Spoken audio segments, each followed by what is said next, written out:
आप सबका हमारे चैनल BMC जो कि BE का ही एक पार्ट है में स्वागत है। हमारे चैनल से ज़्यादा लाभ लेने के लिए इसे सब्सक्राइब करना ना भूलें और नए वीडियो के नोटिफिकेशंस प्राप्त करने के लिए बेल आइकन दबाना भी ना भूलें। क्लास 6 में आज हम शुरू करेंगे chapter number 3 playing with the numbers, संख्याओं के साथ खेलना। तो इस चैप्टर को शुरू करते हैं हम। अगर मैं किसी संख्या को किसी दूसरी संख्या से भाग दूं, जैसे मैं एक संख्या यहाँ पर लेता हूँ, संख्या मैंने ली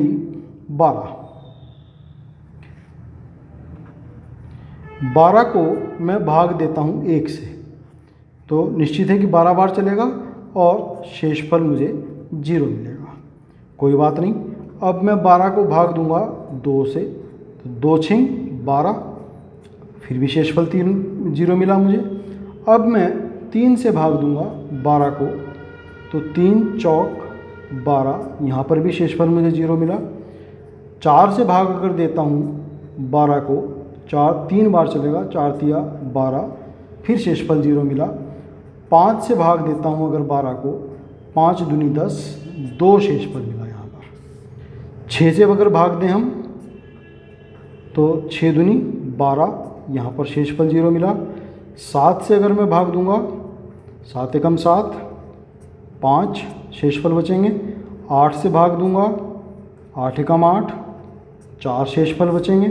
9 से अगर भाग दूंगा, 9 एकम 9, 3 शेषफल बचेंगे।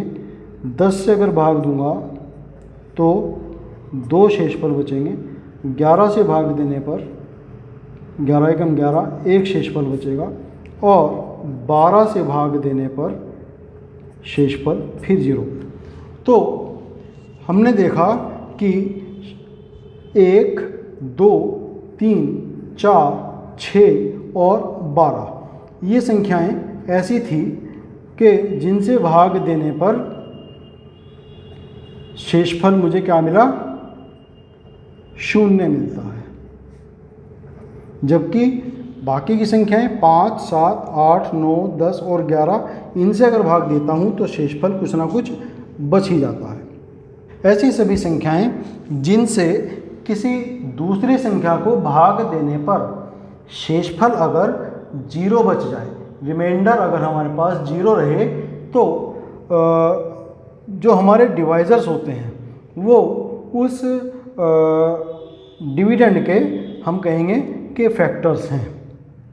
वो डिवाइजर जो हैं उस डिविडेंड के फैक्टर्स हैं।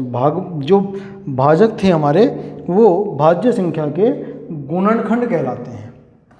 तो यहाँ पर 12 के जो गुणनखंड हैं क्या क्या आ गए? 1, 2, 3, 4 और 6। ये क्या हो गए? सब इसके गुणनखंड हो गए। किसके? 12 के फैक्टर्स हो गए 12 के, 1, 2, 3, 4 और 6। अच्छा, अब अगर मैं इन सब के टेबल्स पढ़ूं तो 1 का जो टेबल होगा उस यानी कि 1 की मैं 12 से मल्टीप्लाई करूंगा तो मुझे 12 मिल जाएगा। 2 की मैं 6 से मल्टीप्लाई करूंगा तो 12 मिल जाएगा, यानी कि 2 6 12 हो जाते हैं। 2 6 12, 3 4 12 होते हैं, 4 3 12 होते हैं और 6 2 12 होता है। इसका मतलब ये है कि जो गुणनखंड होते हैं वो जिस संख्या के गुणनखंड हैं वो संख्या इनकी गुणज कहलाती है, मल्टीपल होती है। यानी कि 1 का मल्टीपल 12 है, 2 का भी एक मल्टीपल 12 है, 3 का भी एक मल्टीपल 12 है, 4 का भी एक मल्टीपल 12 है, 6 का एक मल्टीपल 12 है और 12 का एक मल्टीपल 12 है। तो यहाँ से हमने देखा, इनको हमने कहा गुणज या मल्टीपल। तो यहाँ पर हम नोट करते हैं बात कि जो गुणनखंड होते हैं वो जिस संख्या के वो गुणनखंड हैं उससे छोटे या उसके बराबर होते हैं। जैसे 1, 2, 3, 4, 6 ये सब 12 से छोटे हैं और 12 12 के बराबर है। तो यानी कि जो गुणनखंड हैं, जो फैक्टर्स हैं, हमेशा उस संख्या से छोटे होंगे या उसके बराबर होंगे। एक बात पता चली। और गुणज के लिए हम यही बात कह सकते हैं कि जो गुणज होगा वो हमेशा उस संख्या से बड़ा होता है या उसके बराबर होता है। जैसे 1 का गुणज 12, 1 छोटा है 12 बड़ा है, 2 छोटा है उसका गुणज 12 बड़ा है मल्टीपल उससे, 3 का जो मल्टीपल है 12 वो उससे बड़ा है। इस प्रकार से सब हम देखते हैं या तो सब उससे छोटे हैं या उसके बराबर हैं। तो यहाँ पर हमने कुछ नियम ये हमने बना दिया, ये रूल यहाँ पर हमें पता चल गया कि जो गुणनखंड होंगे हमेशा छोटे होंगे या बराबर होंगे और जो गुणज होंगे वो हमेशा बड़े होंगे या उसके बराबर होते हैं। और एक बात कि एक सभी संख्याओं का गुणनखंड होता है। 1 is a factor of all the numbers.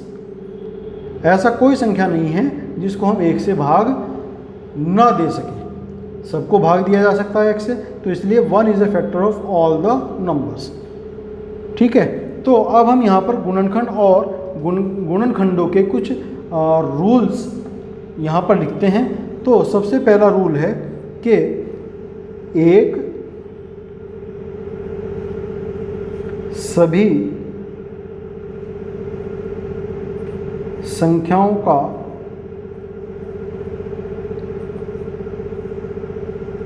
गुणनखंड है। ये हमें एक यहाँ पर रूल पता चला। नंबर 2 रूल के देखो यहाँ पर हमने 12 की बात की तो 12 का एक गुणनखंड कौन है? 12 भी है। अगर मैं कोई और संख्या देखूंगा, जैसे मान लिया मैं 6 के गुणनखंड निकालता हूँ या 8 के गुणनखंड निकालता हूँ, तो 8 किस किस से कट जाता है? 1 से कटेगा, 2 से भाग हो जाता है, 4 से भाग हो जाता है और 8 से भाग हो जाता है, यानी कि 8 का एक फैक्टर 8 भी आ गया। तो प्रत्येक संख्या यानी कि जो हर एक संख्या है, प्रत्येक संख्या स्वयं का भी एक गुणनखंड होती है।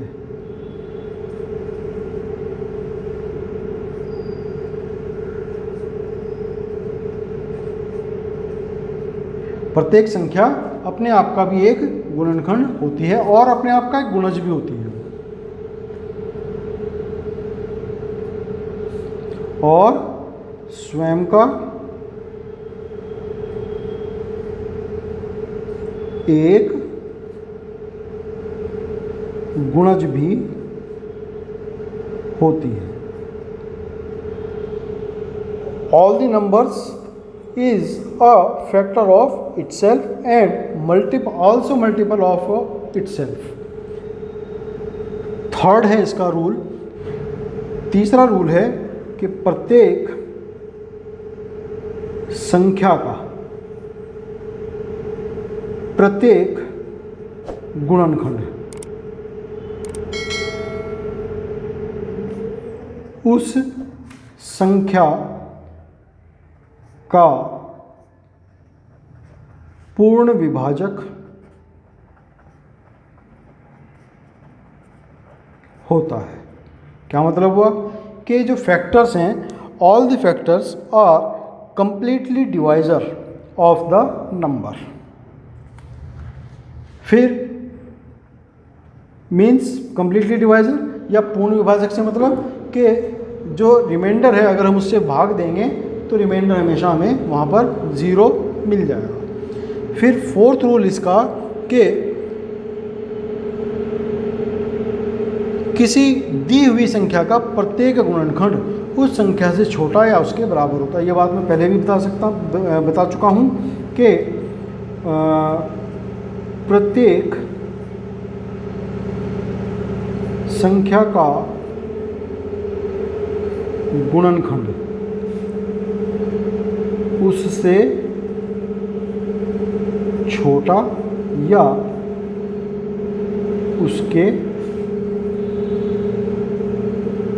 बराबर होता है। The factors of any number is always is less than और equal to that number. Fifth properties की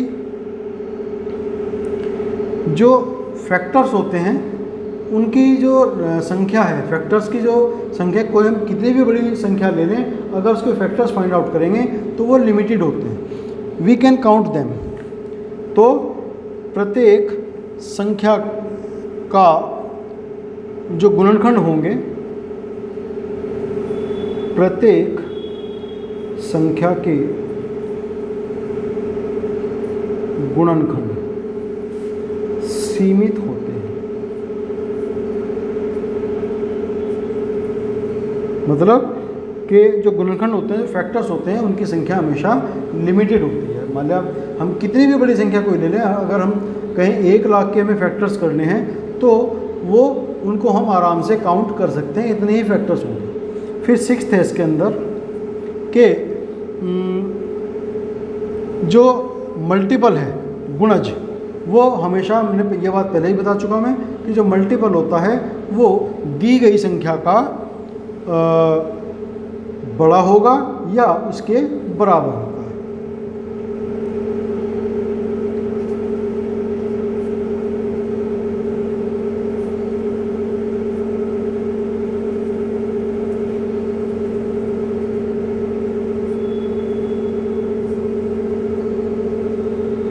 से बड़ा या उसके बराबर होता है। Multiple of A number is always greater than और इक्वल टू दैट नंबर। फिर 7th है कि देखो हमने बताया था कि गुणनखंड सीमित होते हैं, we can count them, but यहाँ पर अगर हम मल्टीपल की बात करेंगे तो मल्टीपल इज इनफाइनाइट। कितने भी हम मल्टीपल फाइंड आउट कर सकते हैं, उसकी कोई लिमिट नहीं होती। किसी संख्या के अपरिमित गुणज होते हैं। The number of multiples is indefinite.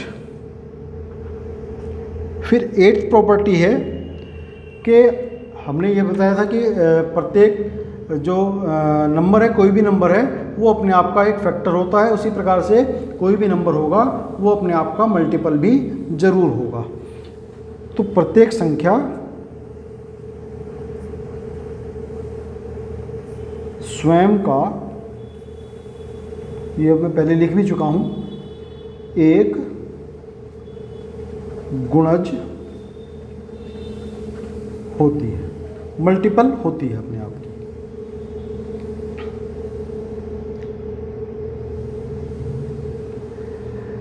कुछ नंबर्स ऐसे होते हैं कि जो अगर हम उसके फैक्टर्स फाइंड आउट करें और उन फैक्टर्स को अगर हम ऐड करें, आपस में उनका सम फाइंड आउट करें, तो सभी फैक्टर्स का सम जो आएगा वो उस नंबर का डबल अगर होगा तो हम उसको क्या कहेंगे, परफेक्ट नंबर उसको कहते हैं, एक संपूर्ण संख्या उसको कहते हैं। जैसे अगर हमने कहा 6, एग्जाम्पल के लिए मैं यहाँ बात करता हूँ 6 की, तो 6 के फैक्टर्स में अगर फाइंड आउट करूँ तो 1, 2, 3 एंड 6। तो अगर मैं इन सबको ऐड कर दूँ 1 + 2 + 3 + 6 कितना आ जाएगा, 6 + 3 9, 9 + 2 11, 11 + 1 12। 12 क्या है, डबल ऑफ द नंबर 6 जिसके की फैक्टर थे 1 2 3 6, उससे डबल है, तो means 6 is a perfect number.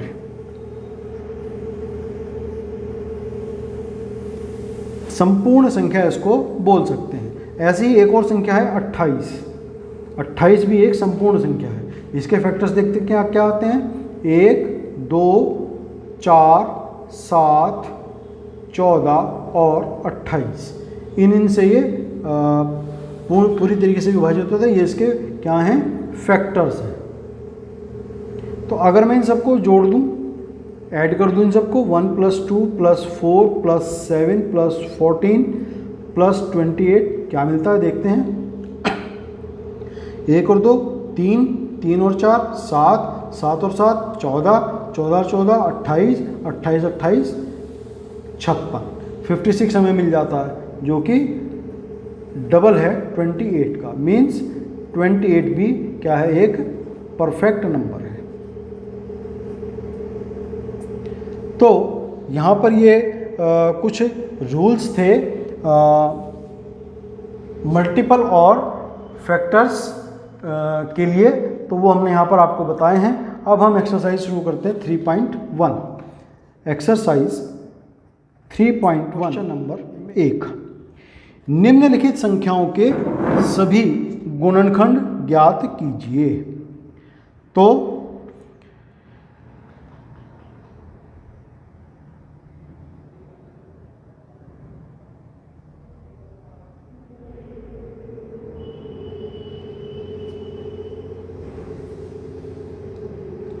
सबसे पहली संख्या है 24। तो 24 के हमें गुणनखंड ज्ञात करने हैं, तो हम लिख सकते हैं कि 1 गुणा 24 बराबर 24, यानी कि एक फैक्टर इसका क्या आ गया, 1 आ गया। फिर हम लिख सकते हैं कि 2 गुणा 12 बराबर 24। किस किस के टेबल में आता है वो हमें लिखना है। तो 2 गुणा 12 बराबर 24। फिर 3 के टेबल में भी आता है, 3 गुणा 4 बराबर 24 आ जाता है। फिर 3 गुणा 8 बराबर 24। 3 गुणा 8 बराबर 24 मिल जाता है, तो 3 के टेबल में भी आ जाता है, ये भी इसका एक फैक्टर हो गया 3, यहाँ पर 2 और यहाँ पर 1। फिर इसके बाद में 4 × 6, ये भी 24 मिल जाता है, तो 4 भी इसका एक फैक्टर हो गया। फिर इसके बाद में हम देखते हैं 5, तो 5 के टेबल में तो 24 नहीं आता, कोई बात नहीं, उसको छोड़ देते हैं। फिर किसके टेबल में आता है, 6 के टेबल में आता है, 6 4 जा 12, अब 6 4 जा 24। तो अब यहाँ से हमारे नंबर उलटने शुरू हो जाते हैं। तो हमारे जो 24 के जो फैक्टर्स मिले 1 2 3 4, उसके बाद में 6 के टेबल में भी आ जाएगा। फिर इसके बाद में 8, फिर इसके बाद में 12 और उसके बाद में 24। तो ये हमारे 24 के फैक्टर्स आ गए, 1 2 3 4। और फिर यहाँ से जो ये बाकी जिनसे हमने मल्टीप्लाई किया है वो वाले नंबर लेना शुरू कर देंगे, 6 8 12 24। उसी तरीके से सेकंड पार्ट है इसका 15। तो 15 के निकालने के लिए उसी तरीके से हम देखेंगे, 1 से मल्टीप्लाई करेंगे, 1 का टेबल लिखेंगे, 1 15 जा 15। फिर उसके बाद में 2 से देखते हैं, तो 2 से तो टेबल में 15 नहीं आता, तो 2 को छोड़ देंगे, 3 लेंगे। फिर 3 5 जा 15 होता है। और फिर उसके बाद में सीधा आ जाता है 5 3 जा 15। तो यहाँ से पलटना शुरू हो गया, 3 5 जा था, हमने 5 3 जा कर दिया। तो 15 के टेबल क्या क्या हो गए, 1 3 5, 1 3 5 और उसके बाद में फिर 15, ये 15 के टेबल आ गए। फिर इसका थर्ड पार्ट है 21। तो 21 के फैक्टर्स करेंगे, किस किस के टेबल में आता है, 1 के टेबल में तो सभी आएंगे, तो 1 × 21 आ गया। फिर 2 से तो नहीं कटता 21, फिर 3 से कटेगा, तो 3 × 7 21 आ जाएगा। फिर 4 से डिवाइड नहीं होता, 5 से डिवाइड नहीं होता, 6 से नहीं होता, 7 से हो जाता है। फिर 7 3 जा 21। तो यहाँ से ये पलटना शुरू हो जाएगा। तो 21 के जो फैक्टर्स हैं 1 3 7 एंड 21, 1 3 7, फिर यहाँ से पलट गया और फिर 21। उसी तरीके से फोर्थ पार्ट इसका के 27 के फैक्टर्स फाइंड आउट करने हैं। तो 27 के 1 × 21 27, तो 27 मिल गया, एक फैक्टर 21 हो गया, 1 हो गया इसमें। फिर 2 से नहीं कटता, ये 3 से कट जाएगा, 3 9 जा 27, तो एक फैक्टर 3 आ गया इसका। फिर उसके बाद 4 से नहीं कटेगा, 5 से नहीं कटेगा, 6 के टेबल में भी नहीं आएगा ये। उसके बाद सीधा टेबल में आता है ये 7 छूटेगा, 8 छूटेगा, 9 के टेबल में आता है। यानी कि यहाँ से हमारे नंबर फिर वापस वही आने शुरू हो जाते हैं। तो 27 के जो फैक्टर्स आए 1 3 9 और उसके बाद में आ जाएगा 27। फिफ्थ पार्ट इसका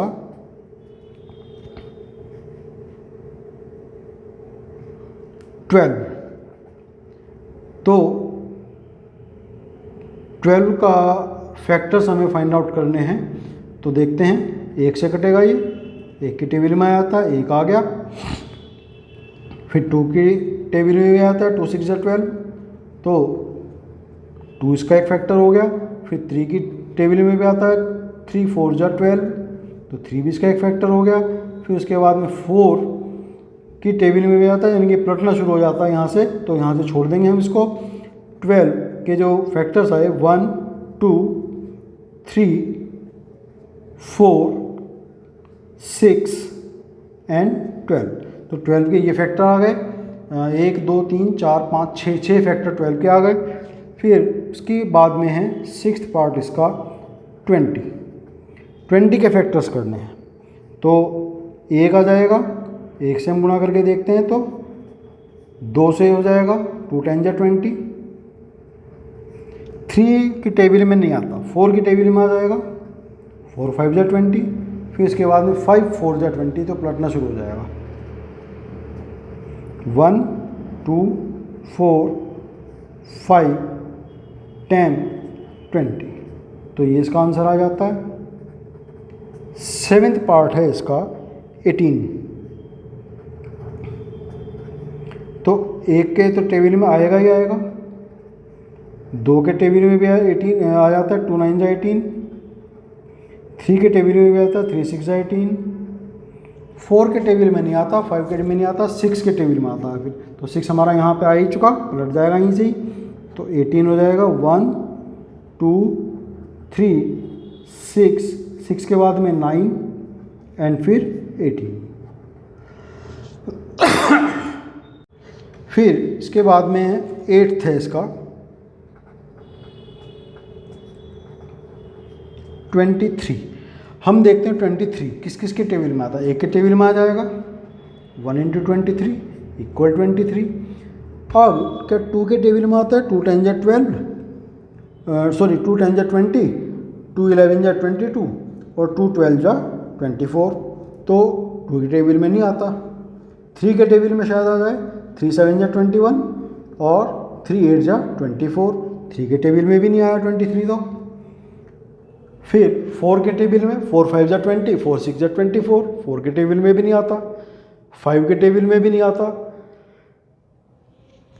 6 के टेबल में भी नहीं आता। इस प्रकार से हम देखते हैं कि ये जो है किसी टेबल में नहीं आता, उसके बाद में सीधा 23 के टेबल में ये पहुंचता है। तो 23 के केवल 2 ही फैक्टर हुए, 1 एंड 23। फिर 9th, ऐसे नंबर जिनके केवल 2 ही फैक्टर होते हैं और वो हैं 1 या वो नंबर खुद अपने आप में वो नंबर, तो उनको हम बोलते हैं प्राइमरी नंबर्स, अभाज्य संख्याएं। फिर 9th है इसके अंदर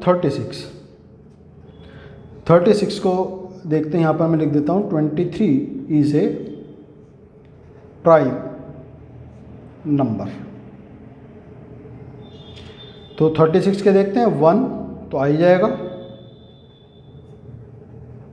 2 से डेफिनेटली कट जाएगा, 18 जा 36, 3 से भी कट जाता है ये, 12 जा इक्वल 36, 4 9 जा ये भी 36 हो जाता है, 5 से नहीं कटता, 6 से कट जाएगा, 6 × 6 36। तो देखो यहाँ पे दोबारा आ गया, अब ये यहीं से पलटना वापस शुरू हो जाएगा। तो 36 के हमें फैक्टर मिले 1 2 3 4 6। फिर उसके बाद में 6 के बाद में इधर से शुरू हो जाएंगे, 9 12 18 एंड 36। तो ये इसका आंसर हमें यहाँ पर मिल जाता है। अब नेक्स्ट इसमें क्वेश्चन नंबर 2, निम्न संख्याओं के प्रथम 5 गुणज लिखिए। Write down the first 5 multiples of the following numbers. तो फर्स्ट है इसमें 5, तो 5 का टेबल हम पढ़ेंगे, तो 5 1 जा 5, एक तो 5 ही हो जाएगा, फिर 5 2 जा 10, 5 3 जा 15, 5 4 जा 20, 5 5 जा 25, केवल 5 लिखने थे पहले 5, तो ये इसका आंसर आ गया। सेकंड है 8, तो 8 के हमें 8 1 जा 8, 8 2 जा 16, 8 3 जा 24, 8 4 जा 32, 8 5 जा 40, तो ये 5 हो गए इसके। फिर उसके बाद में है थर्ड 9th, 9 के लिखने हैं, तो 9 1 जा 9, 9 2 जा 18, 9 3 जा 27, 9 4 जा 36, 9 5 जा 45। चाहे हम जितने आगे बढ़ा दें कहीं तक भी इनको हम लिख सकते हैं, इनकी कोई लिमिट नहीं है। तो ये हमने इनके मल्टीपल्स यहाँ पर लिख दिए। तो आज के लिए स्टूडेंट्स हम इतना ही करेंगे। अगर आपको मेरा वीडियो पसंद आया हो तो लाइक बटन ज़रूर दबाएं और ज़्यादा से ज़्यादा शेयर करें, जिससे ज़्यादा से ज़्यादा स्टूडेंट्स इनका लाभ उठा पाएँ। धन्यवाद। आपका दिन शुभ हो।